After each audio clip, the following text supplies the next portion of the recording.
Ça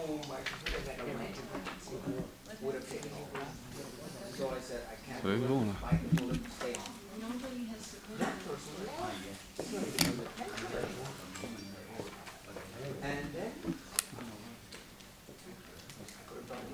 Ouais, Facebook, ça envoie une notification, puis si les gens, ça commence pas au début, on va regarder personne sur Facebook, je pense.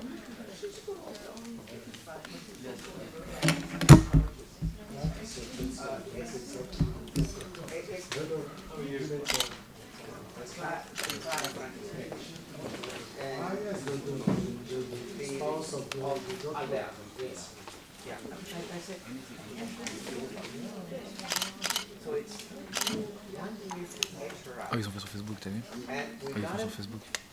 Ouais. Avec son portable. Non, non, avec la caméra qu'il y a là. En tout cas, de ce que j'ai vu sur...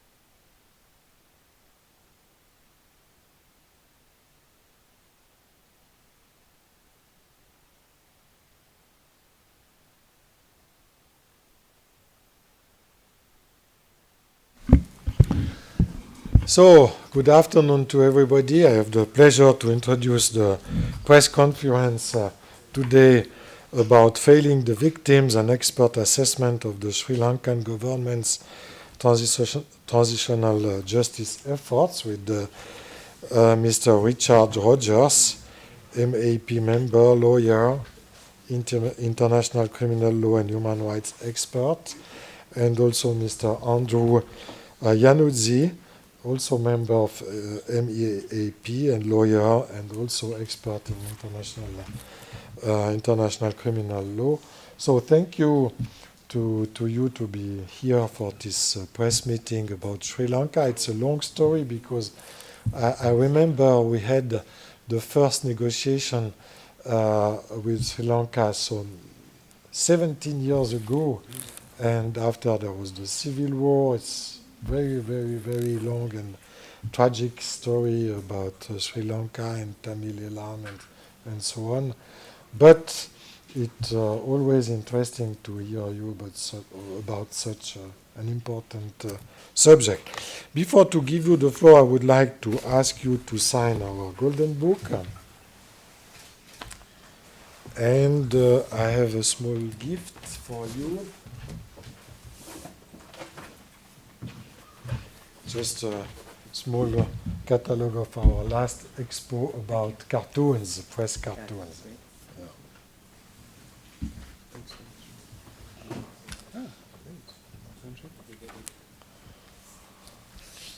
And you, Richard, you will start, I guess. Huh? Great, I'll start, shall I? Okay, just push the button when you speak, and so let's go. Yeah. Okay, thank you very much to the Geneva Press Club for holding this event today, and thank you also for the TGTE for helping to organise and facilitate. And thank you all for coming to the launch of the second spot report of the Sri Lanka Monitoring and Accountability Panel, which we call MAP for short. The MAP was established to provide independent monitoring advice and recommendations on the transitional justice mechanisms in Sri Lanka, but in particular from a victim's perspective. The panel is composed of international lawyers and experts who have dealt with both international war crimes cases and such mechanisms at the national level. We have, for example, Andrew Januzzi, who has worked across Africa and Asia and represented the Camaruj's infamous brother number 2. There's Justice Shah from India, who is a former High Court Chief Justice. There's Peter Hain QC, who's currently the head victims lawyer at the Special Tribunal for Lebanon. There's Heather Ryan, who was the chief monitor at the Khmer Rouge Tribunal, and there's myself, and I've worked on war crimes issues for the last 20 years at various tribunals, including Rwanda, Yugoslavia, Cambodia, and at the ICC.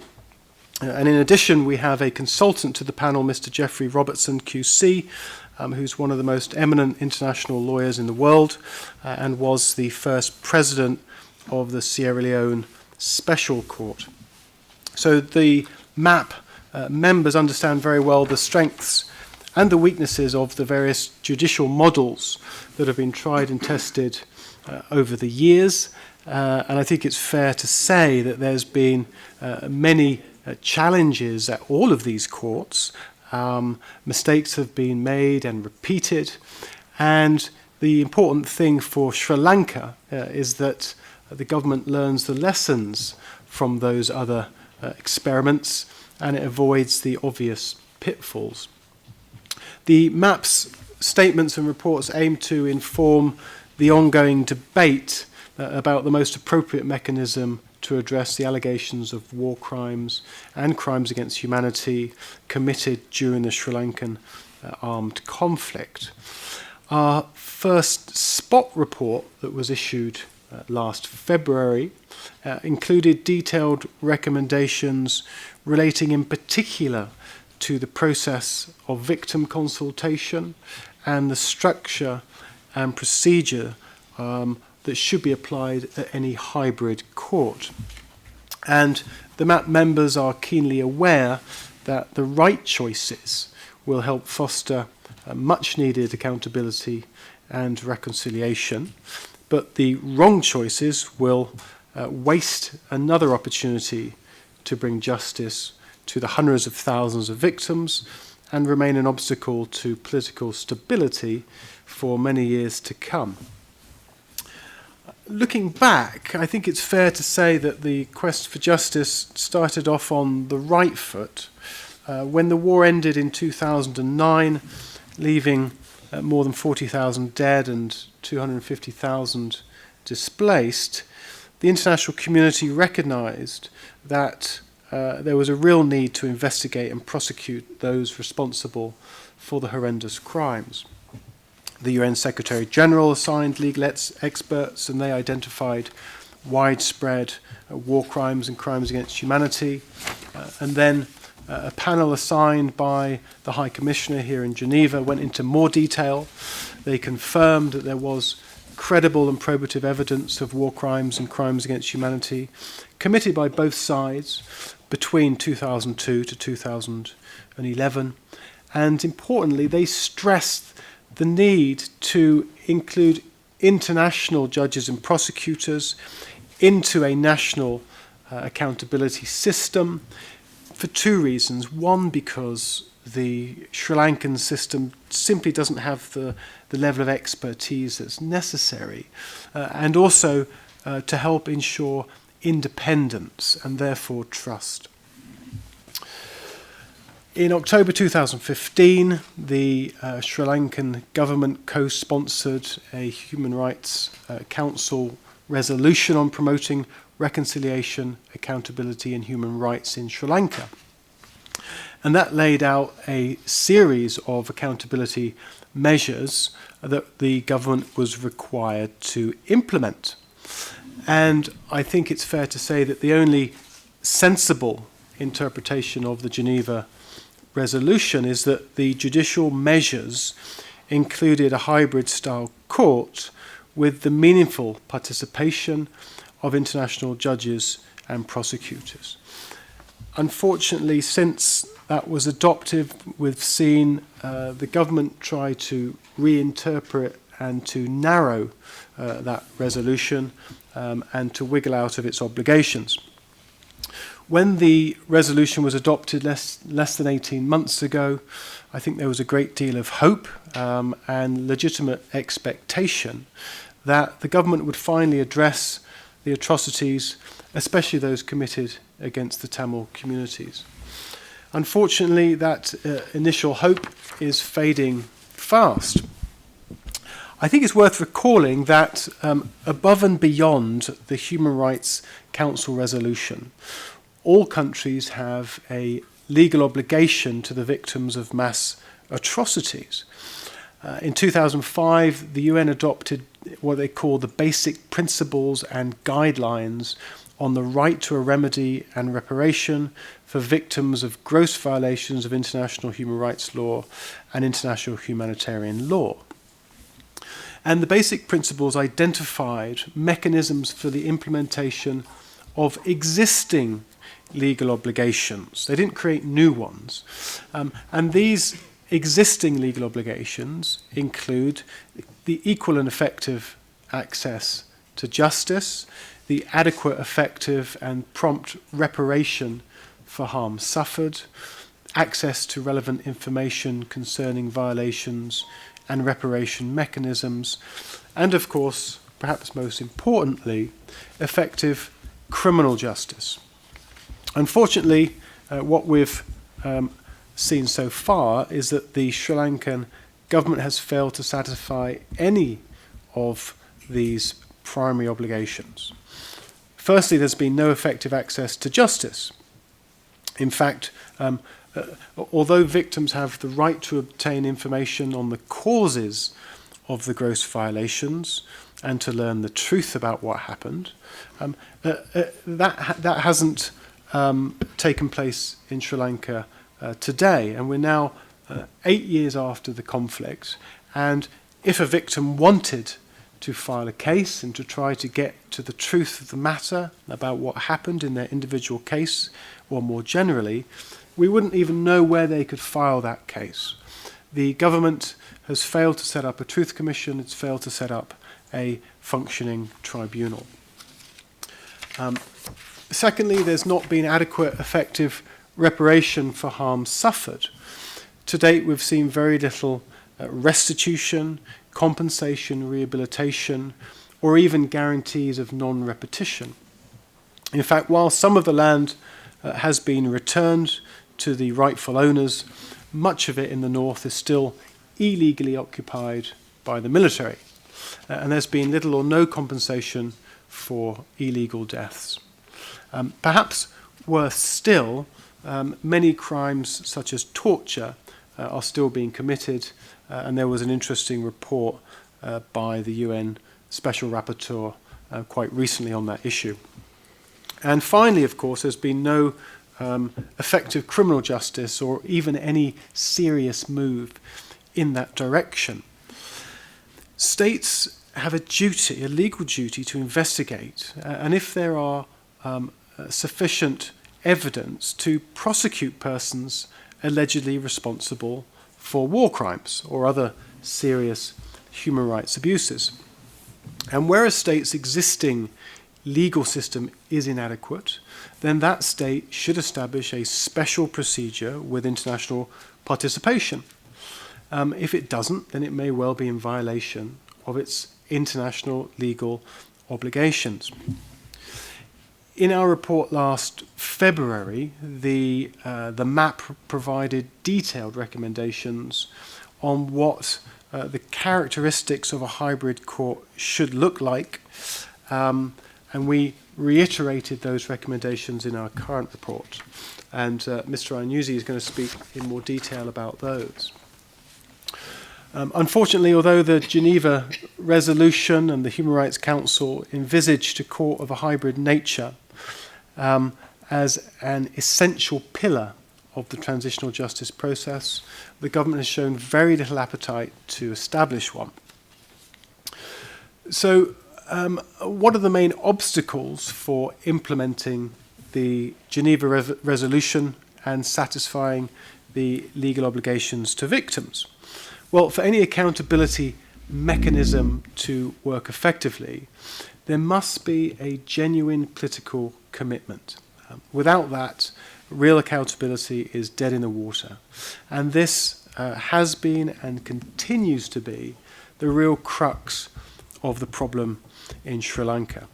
Unfortunately, it's become increasingly obvious in recent months that what political will existed a year ago when the Human Rights resolution was adopted, that's almost evaporated in its entirety. One very good example of that, which supports this thesis, is the government's response when the consultation task force published its final report. The task force was set up by the government. It was made up of 11 independent members of civil society, and the main point of it was to ensure that the voice of the victims was heard and taken into account. But when the final report was published in January, and the task force recommended that the court should include at least one international judge on each panel, the Sri Lankan government reacted very strongly against it. The Justice Minister said that he had no confidence in the task force, and he added, and I want to quote this because it's very quite telling. He said that no one is complaining about the independence of the judiciary anymore. We have reconciliation and a peace process in place. This report at this juncture is totally unwarranted, and therefore we don't have to follow these recommendations by the task force. And I think this is typical of the Sri Lankan government that goes through certain motions which are just enough to satisfy the international community and to prevent an international investigation, but then it pushed back hard when it feels like it might lose any control over the process, and particularly when Sri Lankans or international actors recommend the inclusion of international judges or prosecutors. According to the former US War Crimes Ambassador Stephen Rapp, he said, and I quote, "Putting off the establishment of justice mechanisms could be an attempt to avoid them entirely." And I think the Monitoring and Accountability Panel, unfortunately, believes that that is the case. The Sirisena government's overreactions, its foot-dragging, its offensive promotion of persons accused of war crimes has led us to conclude that the government's failure to make any real headway on its obligations under the Geneva Resolution is not about practical hurdles, it's not about a lack of expertise, but it's the result simply of bad faith and a lack of real political will. Our research has also shown that international crimes and other human rights abuses continue to be committed in Sri Lanka with impunity, that key reforms to the country's justice system and security sectors have failed to materialise, and that the government's initial reaction to the task force's final report amounts to a cynical repudiation of the aspirations of the Sri Lankan citizens. It's apparent to us that the Sirisena government was never really willing or able to bring justice to the Sri Lankan victims of mass atrocities. And that brings me to our recommendations and conclusions, which you can also read in more detail in the report. The Monitoring and Accountability Panel reiterates its recommendations in the first report, in particular its call for a special court with a majority of international judges, with a co-international prosecutors, with adequate witness protection, with meaningful participation of victims, and with independent monitoring.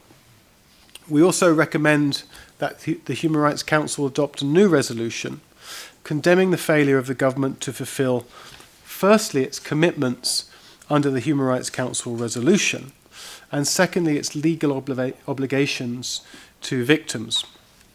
We call upon the Human Rights Council to extend its mandate so as to review regularly the government's compliance with its obligations under the Human Rights Council resolution. We call upon the UN High Commissioner for Human Rights and other international actors to maintain diplomatic pressure on the government, and this applies in particular to countries that have more influence, such as the United Kingdom, the United States, and India. And we call upon the government of Sri Lanka to begin proceeding in good faith, and in particular to end the human rights abuses, to bring those responsible for their commission to account, to operationalize the Office of Missing Persons, and to make sure that it's independent, to begin taking practical and necessary steps for the establishment of a special court, and to acknowledge that the task force final report was a comprehensive and coherent potential roadmap for justice. And finally, we recommend that should the Sri Lankan government continue to act in bad faith and or fail to take significant steps towards implementing the word and spirit of the Human Rights Council resolution, then the United Nations Security Council should within 1 year refer Sri Lanka to the International Criminal Court. And by significant steps, we say that these must include meaningful progress towards establishing a hybrid war crimes court with the participation of international judges and prosecutors. And we believe, after 1 year of monitoring the situation, that these crimes are simply too serious to go unpunished, and that the ICC may be the only solution. Thank you very much for listening. I'll hand over to Mr. Iannuzzi to go into a little bit more detail on a couple of these issues. Thank you, Richard, and thanks again for having us. Just want to touch on two of the points that Richard raised, and to discuss really just some of the government's excuses as to why things haven't been moving forward. I mean, as Richard said, obviously one of the things we've been pushing for since we started, and one of the things that we think is essential, is the special court with international participation. Again, everybody knows that that's something the government initially agreed to, and in the space of 15, 16 months has done literally nothing, zero. I mean, there's been no progress on that front. Now, having worked at tribunals before, we know that these things take time. It can take a lot of time, in fact. There are a lot of technical things to sort out. But substantively speaking, it's not rocket science. It's been done before. The substantive law is well known. It's based on customary international law. We have various models that have been used before in the past. Some good, some bad, but plenty of material to work with, things to reject, things to take on board. A lot of raw materials, and there's really been nothing to date. And the government has put forth several excuses. Number one, they talk about just being patient, that they're going to get to it at some point. Number two, they talk a lot about sequencing, which means they want to sort of do the so-called 4 pillars one at a time. There's no reason why these things can't happen simultaneously. That excuse makes very little sense to me. There's talk about constitutional reform, that the Constitution needs to be amended prior to moving forward with a court. Again, that's not really a good answer. I mean, as I said, substantively speaking, we're talking about war crimes, crimes against humanity, possibly genocide, but things that are well-established facets of international law. So really all that's needed as a starting point is, of course, as Richard mentioned, is the political commitment. But practically speaking, we need a bit of legislation to sort of bring the existing law into line with international standards. And we need some kind of forward movement in terms of the practicalities. As far as we can tell, there's no task force, there's no government body being set up to sort of make these things happen. And again, going back to the comments of former Ambassador Rapp, that sort of delay and that kind of excuse making really suggests that there may not be an intention to ever do this, because if you want to get started with it, there's plenty of work that can be done now, plenty of things that can be happening to get that off the ground. So again, that's something that we would be more than willing to sort of provide information about. I mean, there are countless experts in the field who know how to do this. We've set up these tribunals before. So that really is a red herring, the whole idea that there are constitutional hurdles, there are practical hurdles. I mean, if the government wants to set up a hybrid tribunal, they should be working on that now. And that would lead me into my next point, which is this issue of the CTF, the Consultation Task Force. What we have, I expect some of you have read that. It's a very, very detailed report. It's quite long. It took about a year to sort of put together. I think more than 7,000 stakeholders were interviewed and input was taken. It's a hugely comprehensive document. I mean, it's mentioned in our report, it's summarized in our report, and I would encourage everyone to read it, but just some of the highlights. Number one, there's widespread support in the country for a justice mechanism. There seems to be widespread support for international participation. The CTF report is completely on point in terms of the substantive law, the procedural law, the vetting of the judges, the hiring of staff, the funding mechanisms, the modes of liability, rules of procedure and evidence, all those things. It's an incredibly useful document. I mean, we have said in our report that we support it and that we commend the CTF for its production.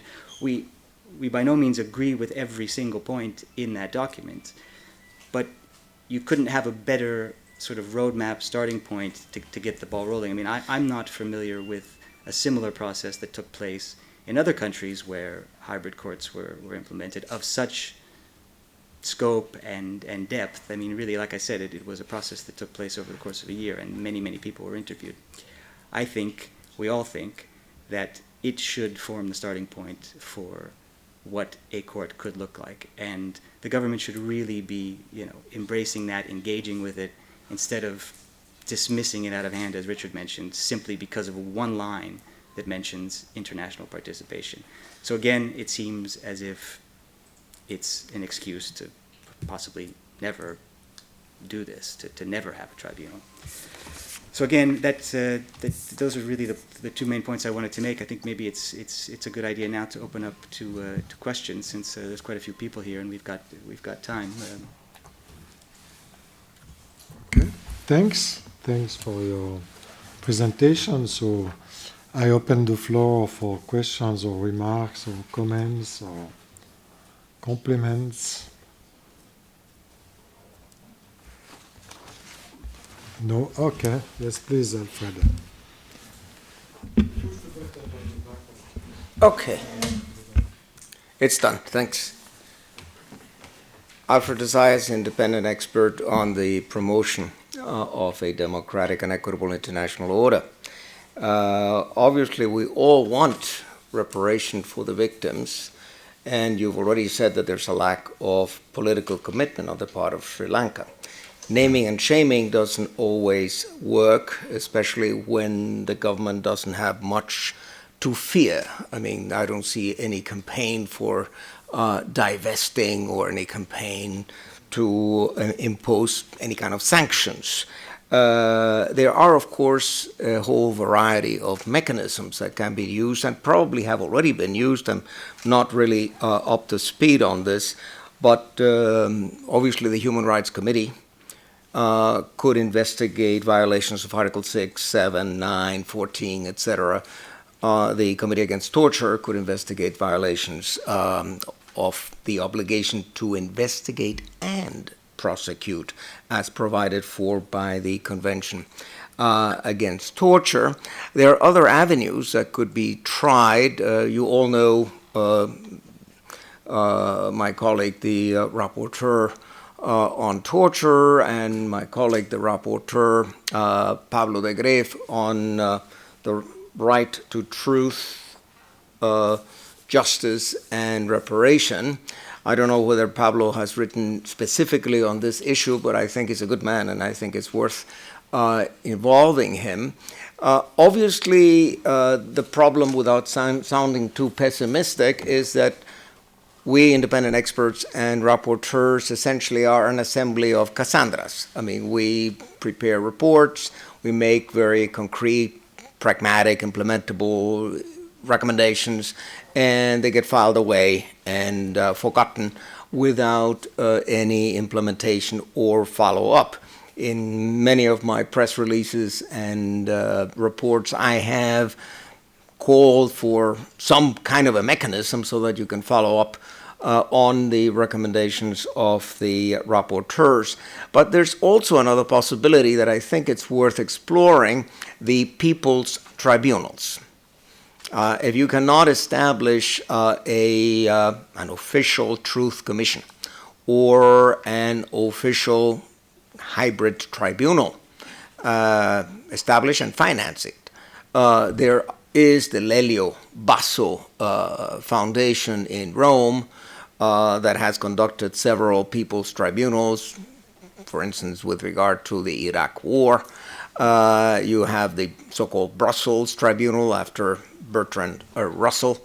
And they've done good work with regard, for instance, to the Armenian genocide. It does get a certain amount of attention. Civil society and the media have a huge role to play when governments don't want to play. And what occurs to me now with this whole concern, hysteria, debate about fake news, I'm not so much worried about fake news. We've had fake news forever. Since time immemorial, there's been fake news. I'm concerned about another phenomenon. I'm concerned about the phenomenon of facts without consequences. I mean, everybody knows that horrible crimes were committed in Sri Lanka. On the other hand, everybody more or less agrees that nothing's going to be done about it. So we kind of are complicit in this impunity, in not prosecuting. Another volley that I would like to just briefly touch upon, because that's not the subject of the panel. Why was there a war? Why were there war crimes and crimes against humanity? Because there was a denial of the jus cogens right to self-determination. Now, the Tamils had a legitimate claim, aspiration to self-determination as many other peoples, like the peoples of Slovenia, the peoples of Croatia, the peoples of Bosnia-Herzegovina, the peoples of Kosovo, and some people get self-determination realized, and some people have it denied. My report to the General Assembly 2014 is entirely devoted to the right of self-determination, and I established a number of criteria, who is entitled to it, and I also provide a mode d'emploi, how to claim it, and what are the chances of getting it. As my other reports, it got filed away and forgotten, so it doesn't get applied, but it does have enormous relevance, certainly in the case of Scotland, in the case of Quebec, in the case of Corsica, in the case of Catalonia, etc., and certainly in the case of the poor Tamils. I mean, this is something that should be discussed, and already in 1998 in Barcelona, there was a conference organized by the UNESCO on the issue of the preventive use of dialogue for self-determination, whether it be internal or external self-determination. But understanding how to use self-determination as a conflict prevention mechanism. And I would like to see that echoed in the Human Rights Council, but the moment you touch territorial integrity, people freeze. And I say, well, that may have been the case back in 19 1960 or 1980, but since the dissolution of the Soviet Union, since the dissolution of Yugoslavia, since the friendly divorce of the Czechs and the Slovaks, I think that the way to go in the future, in the 21st century, is to discuss if two people really do not want to live together. It is ridiculous and contrary to international law to force them to live together. International law is not static. International law has developed. Certainly, Kosovo established a precedent, and we've seen it in Crimea, we've seen it in Abkhazia, we've seen it in southern Ossetia, etc. And these are de facto situations, whether you want to consider them de jure or not, but they're de facto, and you have to live with them. And you cannot change it by war. So what are you going to do about it? Again, my question to you is, have you worked together with Pablo de Greef, the rapporteur on truth, justice, and reparation? And have you any relations with the Lelio Basso Foundation in Rome or with the people of the Brussels Tribunal? Thanks.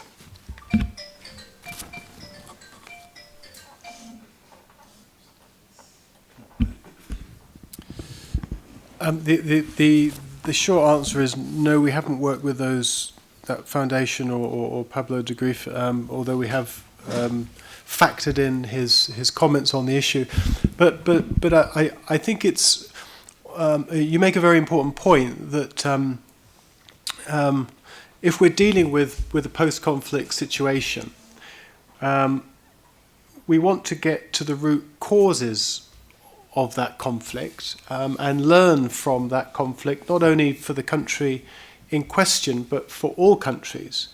And it's only if we really understand what the causes, or the root causes of the armed conflict were, that we can start to address them for future and to have a less conflict-affected world. And we can hopefully have some idea of some sort of red lights that go off when situations are on the verge of conflict. So, and that would be possible in Sri Lanka. Criminal courts are really more about what rather than why. However, war crimes courts that we've seen in the last couple of decades have sort of gone into more depth about the why. Judges like to be involved in giving the story of the historical version of what happened, and therefore looking at the why as well. But apart from that, one of the four pillars was meant to be a truth commission, and the truth commission is a much more appropriate vehicle for examining the why. And that's because its mandate is more broad, and because the suspects are less worried about giving their version of events, because there's very little consequences for them. So they're much more likely to say, look, I did it, this is why I did it. And this whole process would have been very useful for Sri Lanka in particular, because obviously this is a conflict that's been going on for decades. And unless you deal with the root causes of the conflict, then it's only going to flare up again in the future. And it would have been useful for other countries to learn from as well. So I think it's a great shame that the Sri Lankan government hasn't taken those opportunities to, if it's frightened of a criminal justice process because it has to keep the army on side because it's a weak coalition government, of course that's the reality that we all know, then at least it should have had a truth commission, like South Africa, where you can explore the whats and the whys and the hows without worrying the suspects too much, because there's a deal. And the deal is, if they tell the truth, they're not going to be slammed up in a prison. So it's a great missed opportunity, I think, by the government. And the issue of self-determination is a real one. And it would be good to explore the extent to which that was a cause of the grievance, and the extent to which perhaps that the grievances could have been kept in check had there been a much greater exploration of this issue of self-determination and maybe a vote, etc., etc. So I think it's a very good point.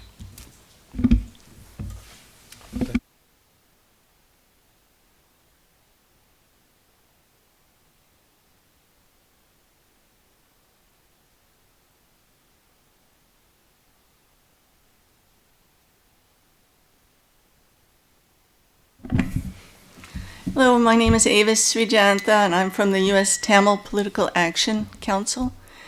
And I'd just like to say in the beginning that I think the whole international ball did get rolling through a people's tribunal. It took place in Dublin, followed up by one, I believe, in Germany. That was even before the Secretary General's panel of experts report. My question is, if you could please talk a little bit more about reparations, because this is one of the four pillars that seems to me to get very little discussion in Sri Lanka. While I've read a report that looked at a wide range of transitional justice processes in many countries, not just the high-profile ones like Yugoslavia, where reparations in some seems to be the most common way of dealing with violent conflict, intrastate violent conflict. So I'm hoping that you can discuss this in a little bit more detail than you've put in your report. Thank you. Well, I think it was definitely one of the topics that was taken up by the CTF, and of course there was support from the Tamil side for the concept of reparations, but obviously not so much support from the other side. So I think practically speaking, it's going to be quite difficult to expect any kind of reparations to be paid out in Sri Lanka. But in terms of, yeah, obviously it's something that would go very far in the healing process. But as a practical matter, I really don't see it happening. Richard, what? Yeah, I think in all the reparations in the national individual context is relatively straightforward. Reparations following the unarmed conflict is a very complicated process, partly because there's just so many victims. And if you include not just the people that were murdered, but of course you've got their wives, you've got their children, where do you stop? And so you find that you have hundreds of thousands of victims, and because armed conflicts tend to happen in countries that are poor, it's very difficult to promise reparations to all of those people that don't seem derisory. So it's always been difficult. So what's happened is that the idea of sort of collective symbolic reparations has become fashionable in war crimes courts, and this is what they've done in Cambodia, that they say, look, we can't give reparations to individuals, particularly in Cambodia where almost everybody is a victim to some degree of the Khmer Rouge. So what we're going to do is we're going to have symbolic or collective reparations, and so they would do things like build monuments, they would build schools, they would focus the money for communities, and then those communities would benefit as a whole. And that's probably, I think, a more appropriate solution for Sri Lanka.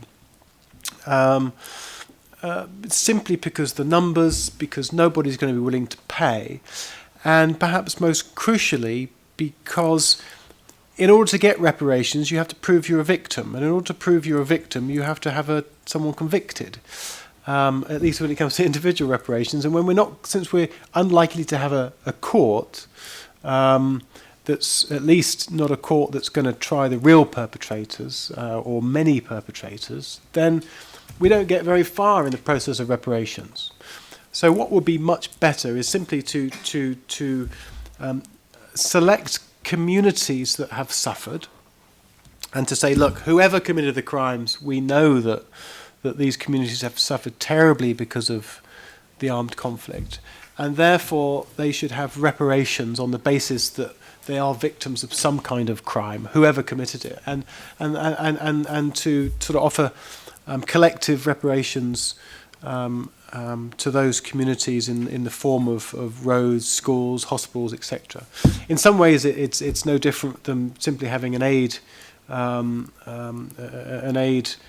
project, but with the recognition that this is trying to make up for past suffering. So, like Andy said, I don't think at the moment we can hope for too much in terms of reparations when we're still trying to push for a truth commission, let alone a court, let alone reparations. But I think there are ways. There are ways to sort of couch the demand for reparations in a way that's more acceptable.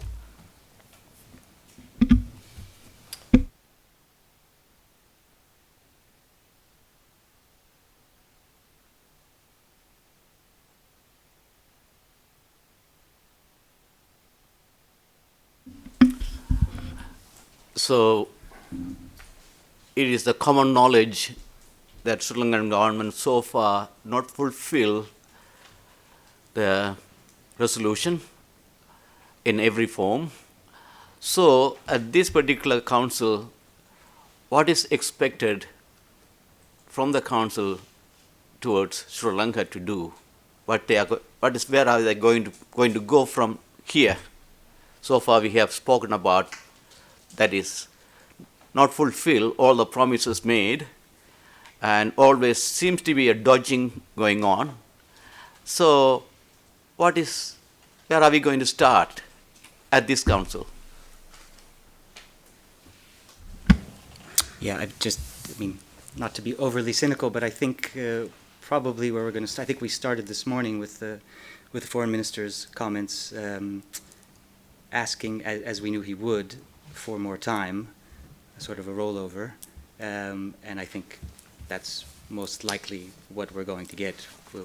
I think we'll get an additional amount of time for an additional amount of delay, unfortunately. Yeah, I just want to add and to take up a little bit further of the first point, that the problem with human rights mechanisms is that they don't, in and of themselves, have teeth.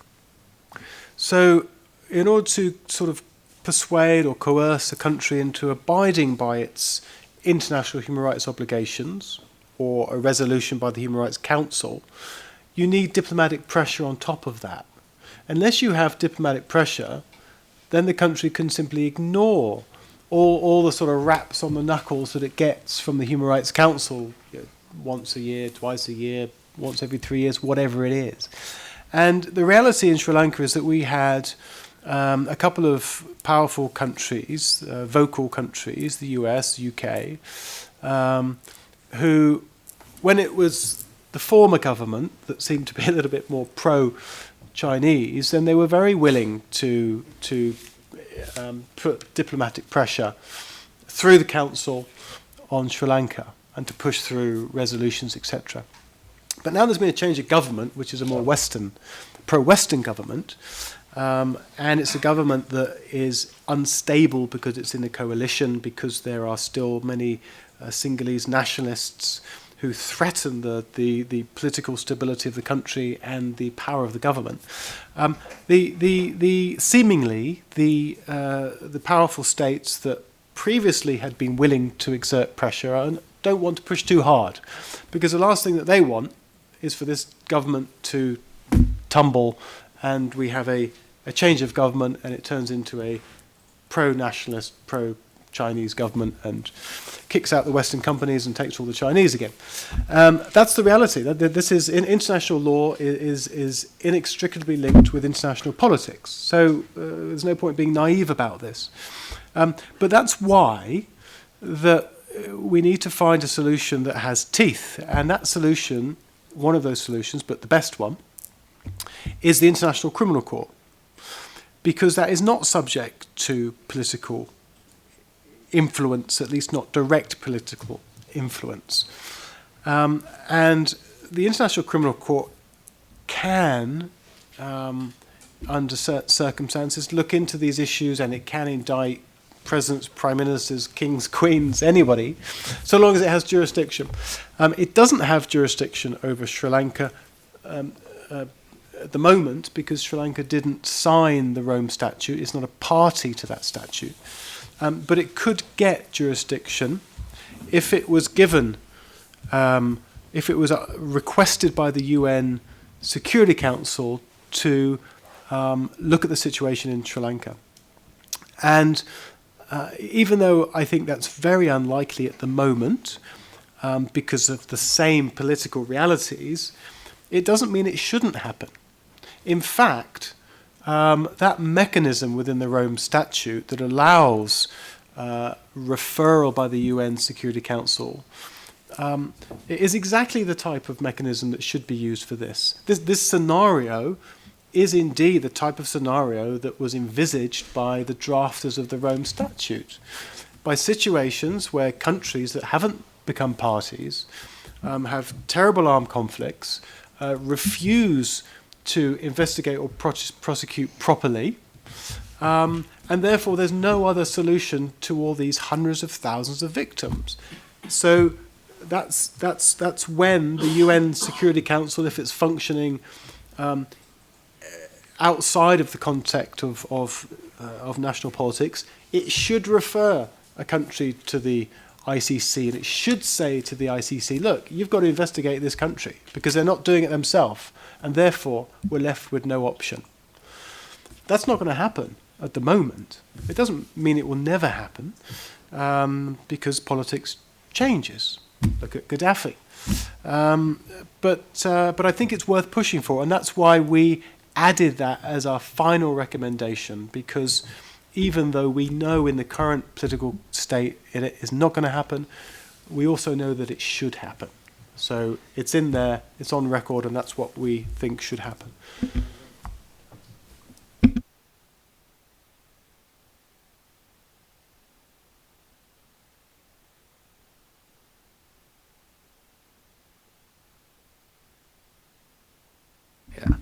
Yeah, my question is about the Truth Commission. I'm Jehan Pereira. I'm from Sri Lanka. I come with the government delegation, but I'm from civil society. About the Truth Commission, I think the minister did say in 2 months they would establish one. They've been preparing one. But my question is, what makes you think that that option is not going to be the easiest one for the government to take? I mean, I understand that, say, the accountability, the special court, all that is going to be difficult for the government. But from what you said also, the Truth Commission should be an easy one because the perpetrators, it's still far off, what's going to happen to them. Though, again, they are aware of that too. For instance, the Office of Missing Persons, which the government has passed into law, is still not operationalized. Partly, I think, it's not been officially stated, but probably because those who fear that the truth can hurt them in the long term are opposing it. So the same argument would apply to the Truth Commission, but I still would like to know why you think that is not such an option. Because probably it's the most workable one.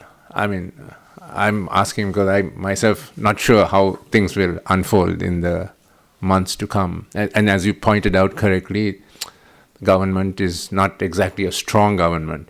It's a government that won an unexpected and narrow victory. And those political forces are still very strong. And the government has not performed remarkably on the economy, so it is not giving people what it wanted. It is a lot of difficulties that it's facing. So I would like to know about what your thinking on the Truth Commission is, because for me that is probably the best way forward. Well, I don't have very much insight into this, but just I think the answer was almost embedded in your comments. Why the Truth Commission wouldn't be workable for the government is a mystery to us, for the same reason that the Office of Missing Persons, having been set up and now not being permitted to function, is not a workable option for the government. So if the word this morning was, yes, we're setting that up in 2 months, great. And if in 2 months we see that it's set up, but it could easily go the way of the Office of Missing Persons. It could exist in law, but yet not function. So don't have a good answer to your question.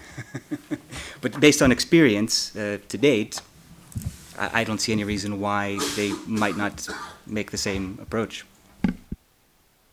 I think the thing to remember about truth commissions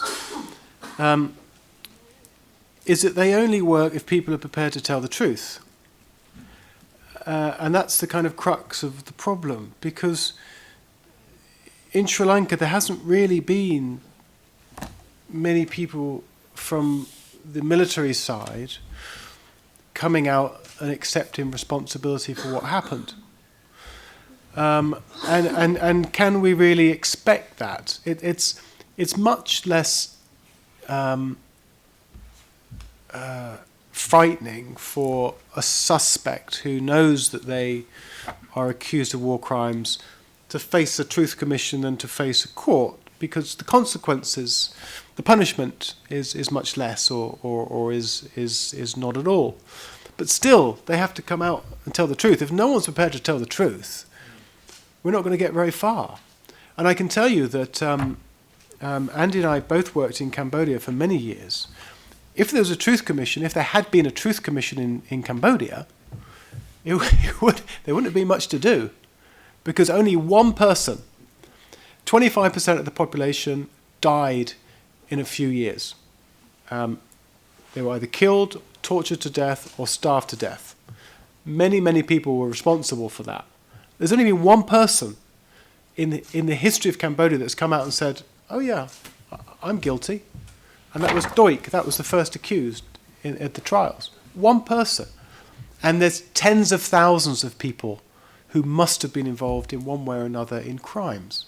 So, yes, a truth commission may seem like an obvious process within a context where a criminal court is too sort of scary for the government, because it will set them against the military and the intelligence community. But you've still got to have people willing to tell the truth. And I'm not sure whether Sri Lanka has come to that stage in its own sort of national psyche where people are willing to say, okay, yeah, we committed mass atrocities. It was a horrible situation. The war had been dragging on for decades, but yeah, that's what we did. As the Germans have done after the Second World War. But not many countries do that, frankly. You don't often find the Americans or the British talking about the crimes they committed in the Second World War. So it's not easy for any country. What about a truth commission where the victims come and tell their stories? I mean, I know the perpetrators, unlikely, less likely, but the victims.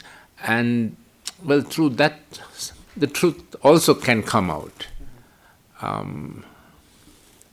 And also, it'll also help to the other side, the other community. I mean, there have been violations on all sides. It'll help the other community also to come to terms with what their people did. So in a way, it is I think important. It is very important. It is necessary. We do have to go back into the past.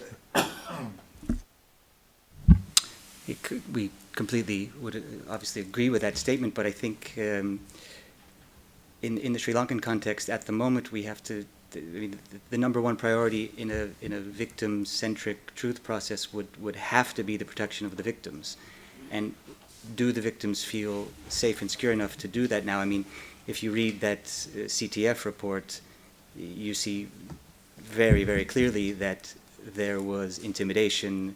There were threats made and so forth. So yes, if that's the best we could hope for is a one-sided victim-centric truth commission, okay, it could possibly be useful, but would the victims really be comfortable in the context, in the current political context, to come forward and speak freely? Okay, thanks. Yes? One more point, I think in Sri Lanka so far they haven't done the victim witness protection bill. So that is also, there is a obstacle for the victims to come and tell the truth. So we will have to take that also into consideration. Thank you. Okay, thank you for this question. Yes, Mr.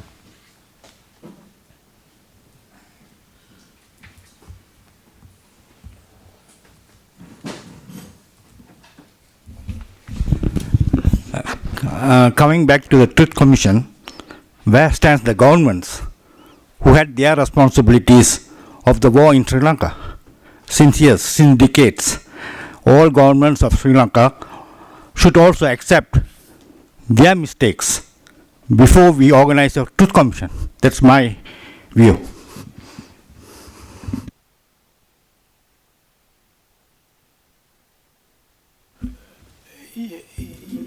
Yeah, it's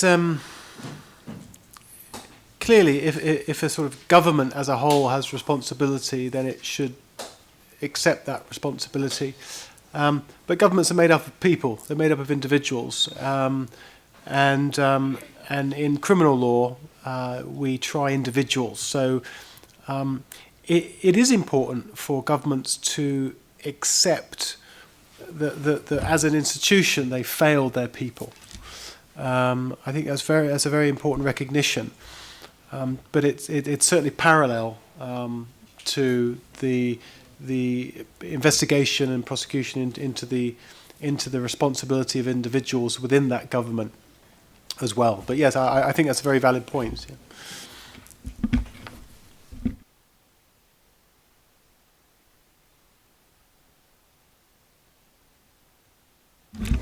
Bearing in mind that establishing a hybrid court or even a truth commission has considerable financial implications, is there any interest on the part of foundations or the international community in general to provide monies for immediate relief to the victims?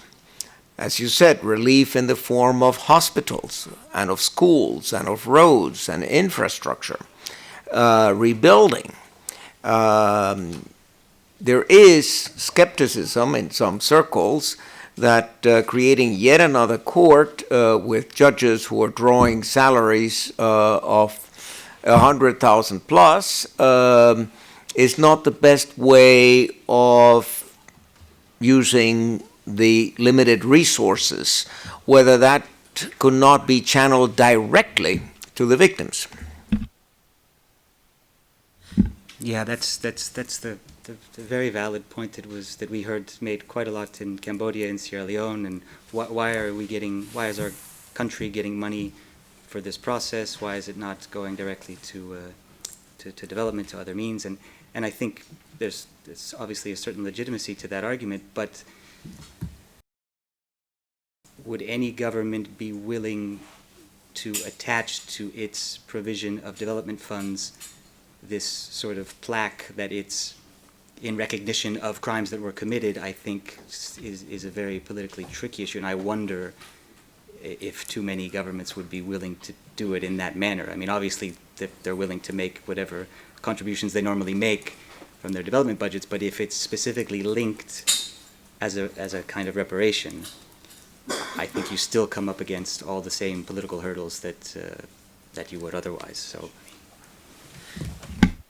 I think it's very difficult to put a price on post-conflict justice and how much that's worth, because I mean, certainly if you look at the case of Cambodia that I know very well, if you said to me, look, do you think that in hindsight that $50 million should have been spent on victims, on collective reparations, because we know that they were victims anyway, or do you think it should have been spent on a largely dysfunctional court, then of course I always said, look, give it to the victims. They're going to convict maybe 3 or 4 people maximum for 50, 60, 70 million dollars. When this is a country where people live off $1 a day, it's a bit of a no-brainer, isn't it, in terms of where you give the money. However, I do think that the equation is more complicated than that, because a post-conflict justice system is not just about how many people you convict and lock up. It's not about how many victims you give direct compensation to. It's about whether or not you allow a country to heal itself from those conflicts that it's had, often for decades and decades, and whether that process adds to the long-term peace and security of that country and that society. Because if it does prevent another war, it's an absolute bargain. Because I can tell you what, any war costs more than $50 million, just in lost business, in lost trade, let alone in all the other costs of destruction of houses and hospitals and all the rest of it.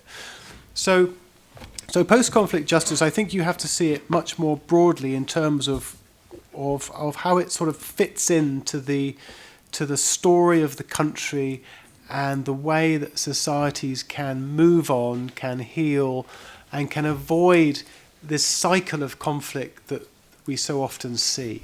And if a system in Sri Lanka, even if it costs 100 million, even if it fulfills those criteria, if it helps the country to move on and prevents another conflict, then it's absolutely worth it, even if it's slightly dysfunctional, as so many of these hybrid courts have been.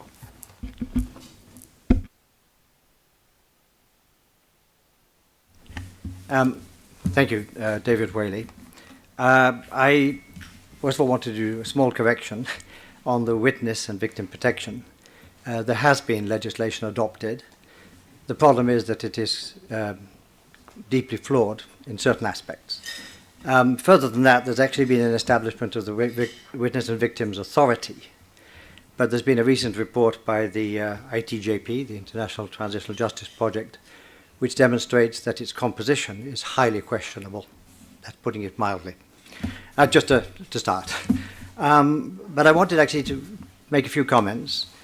As somebody who lived through and witnessed the Truth and Reconciliation Commission in South Africa, I was the first UN resident coordinator in South Africa. And it seems to me there are some quite important lessons to learn from that. I was deeply impressed by the whole process, and I'm extremely critical of the process at the same time.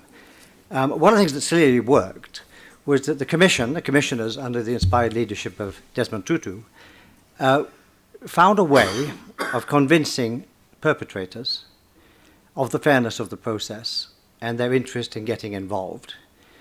And obviously, most of us here, all of us here, I suspect, are closer in spirit and in action to the victims of the process, but somebody needs to be reaching out to the perpetrators.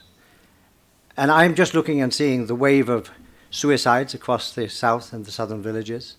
I'm looking at the involvement of previous members of the armed forces in crime, violent crime. And I'm thinking that there is actually a society there also that is profoundly affected and needs a healing process as well. But I'm not sure how much work has gone into finding out that perspective. I think the CTF, the Consultations Task Force, did try, but nevertheless the emphasis of that process was on the northeast rather than on the deep south. So just one from that perspective. And by the way, I have recently been back to Sri Lanka after an interruption of over a decade, and very deliberately and in consultation with Tamil colleagues, I spent 1 week in Colombo for consultations with government at high levels, with civil society friends, and with the UN and other diplomats. I spent 1 week in the north, but I also spent a week in the deep south, and I mean out in the villages, with human rights defenders in the deep south. Now, I'm an outsider. I'm not going to claim that in 1 week I had any impression, but I do think that this is a very important aspect of the equation that needs to be addressed. I'm not yet convinced that Sri Lanka is going to find its Desmond Tutu and team, but I dream of that.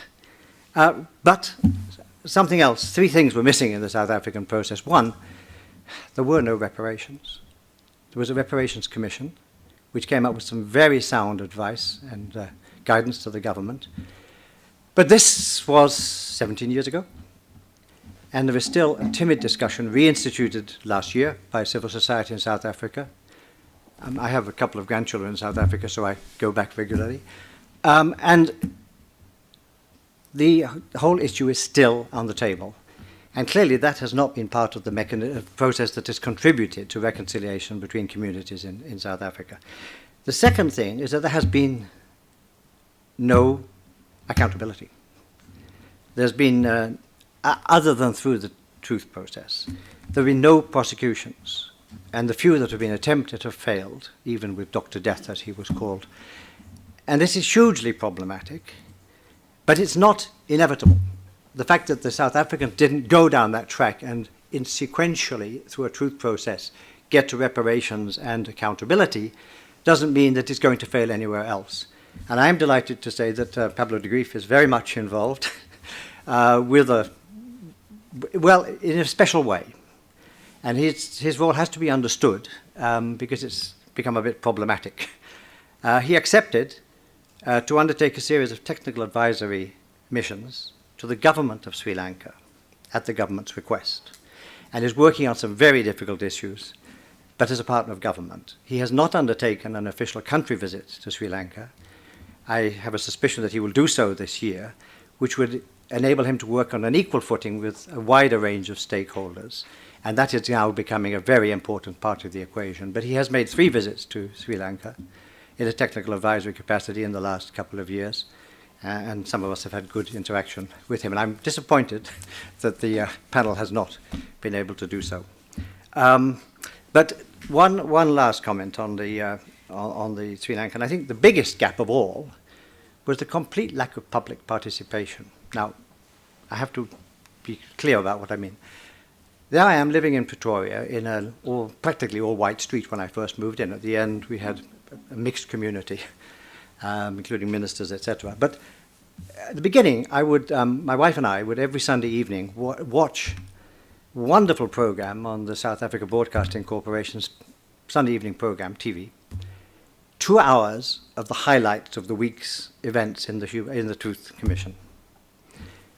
At the end of every Sunday evening, my wife and I were in tears. It was so moving, so dramatic, so human that you couldn't do otherwise. So that was, and next morning I would go out and I would walk down the street and I'd ask my neighbors as they walked their dogs, what did you think of the program last night? And the answer was absolutely standard. Oh, we forgot. There was a good documentary on the other program. You know? And I would have said, well, that needed to be addressed. And the way I would have done it, I think, is to ensure that every single South African, not just from I presume that some of my neighbors might even have been apartheid supporters in the time, though, of course, they all denied it. But not just from the white community, but from all communities, I would have obliged them to undertake 1 week of witness duty to observe the events of the hearings, because those hearings happened across the whole country. The whole of South Africa was involved, but people were in denial. And so that's the kind of thing that I think that needs to be done. You could start with your victims first approach on condition that everybody in the country was exposed to that process, was obliged to observe, was obliged to hear what had been done in their name. And I think that would be an element. So just a few things from my side. Thank you. Yeah, I think that would be a very sort of powerful and compelling process if everyone had to listen to the stories of the victims. It's also very interesting that you mentioned that the sort of need to reach out to perpetrators. I think that's also something that we've seen in other post-conflict environments. People tend to forget that even the worst criminals were not born and grew up and thought, right, I want to, when I grow up, I want to be a mass torturer, I want to be a murderer. You know, it's a set of circumstances that leads to this, and it's often very unpleasant circumstances, and sometimes circumstances that they can't avoid. So there's many people in Sri Lanka, many perpetrators that probably never wanted to perpetrate a single crime, but found themselves within this machinery, so that it was unavoidable. And that may not be true with the very senior ones who were at the policy level, who kept their sort of distance from the blood and gore. But the foot soldiers, I think many of them are almost as traumatized as the victims, and I think it would be very important to reach out to those and to try to go through some sort of healing process with them. That certainly has been missing in Cambodia, in Sierra Leone, in many of the other places as well. But it's clearly necessary. So I don't know if there are any projects. It's not really within our mandate, but I'm not sure if there's any projects that even have that intention.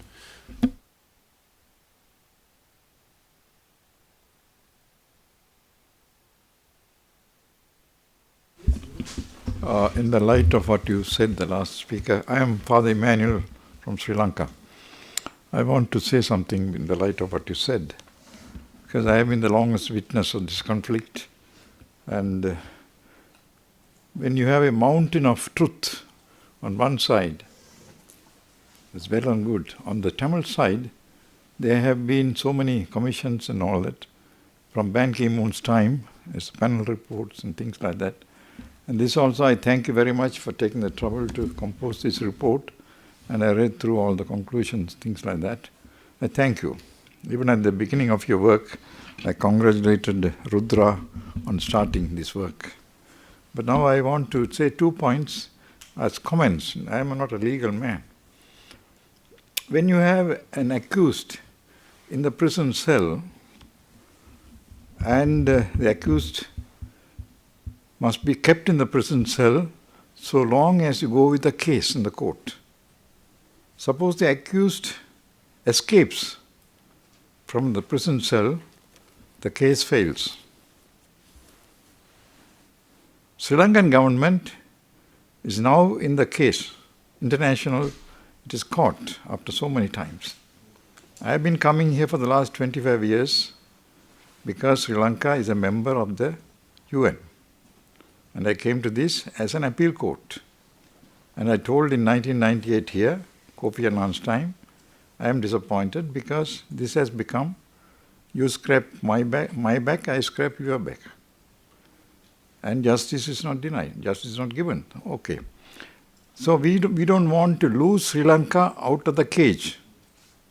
The international role of keeping Sri Lanka as a member of this UN is very important. If that falls out and Sri Lanka ceases to be even to be a member of this place, you go to hang. I am sovereign, I am all right. And then we will be finished. That is one point. The second point I am saying is about, I'm trying to understand because I worked in the south also among the Sinhalese, why the Sri Lankan government, the present government with goodwill, unable to execute, implement these things, promised things.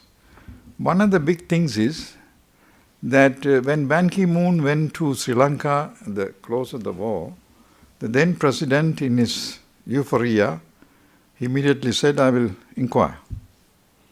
Well, he thought it was just a very light thing. He didn't know the implications of it. But then he carried on his program and he made the things worse. And when this new president took over, in the euphoria of his victory, he also made a small mistake. And I have told this to the president and this morning or this afternoon also to the Sri Lankan delegation. I have told this because I am a priest, I speak very straight. The mistake is this, that when you want to protect the army's good name, and army as the victor of the war, and things like that, you will not immediately think of putting the head of this war, or head of the government, into jail or into the electric chair. So in that sense, at that time, there was no talk of transitional justice, reconciliation, nothing of that sort. War is won. And he carried on. Now this man came, he thought we can make the people reconcile. And these new terms of transitional justice and the way to find a way of justice where only the criminals will be punished and the others will let go free, and the army can regain its good name, because not all the army is bad. So these things are not. In that euphoria, the president made, in my opinion, I think he's listening, he will tell the delegation also. In my opinion is that in his euphoria he will not send his predecessor to the electric chair or punishment, nor the army victors, because the whole country was jubilating. Our soldiers have won the terrorists.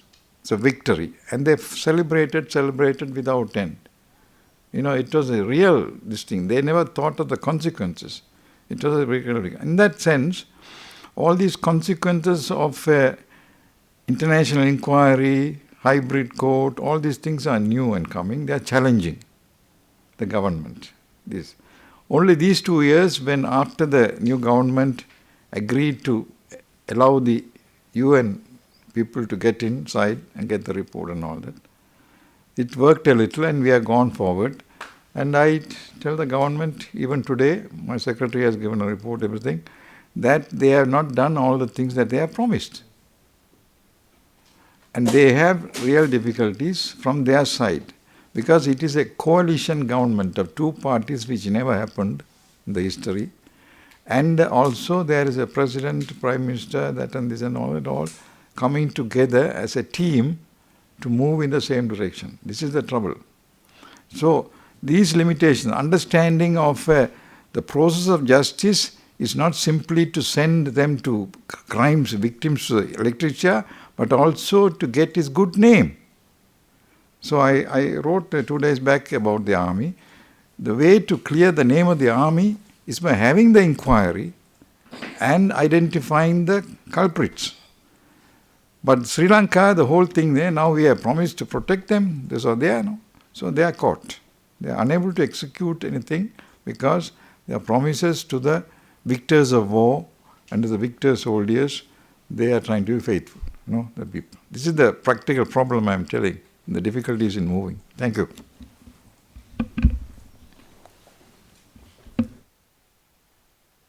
Thanks for your testimony. I think it's important to hear you. Thanks again.